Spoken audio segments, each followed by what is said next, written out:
Hey guys, so this is update from 84th to 90. అంటే ఈ 1 week జర్నీలో ఏమేమి జరిగింది నేను మీతో చెప్తాను. సో ఈ 1 వీక్లో వచ్చేసి నేను అస్సలు ఎక్సర్సైజ్ చేయలేకపోయాను because I was facing a lot of back pain issues. So ఎక్సర్సైజే కాదు, ఈవెన్ లైట్ స్ట్రెచింగ్ చేద్దామన్నా నాకు చాలా ఎక్కువ బ్యాక్ పెయిన్ వచ్చేది.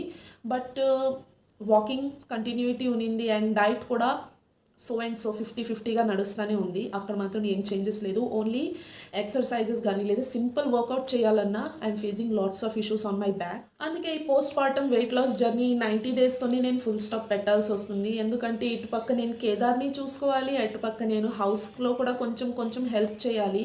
సో ఇక్కడ నేను కొంచెం వీక్ అయిపోయానంటే ప్రాబ్లం అయిపోతుంది. నా ప్రెషర్ అంతా వచ్చేసి పేరెంట్స్ పైకి వెళ్ళిపోతుంది.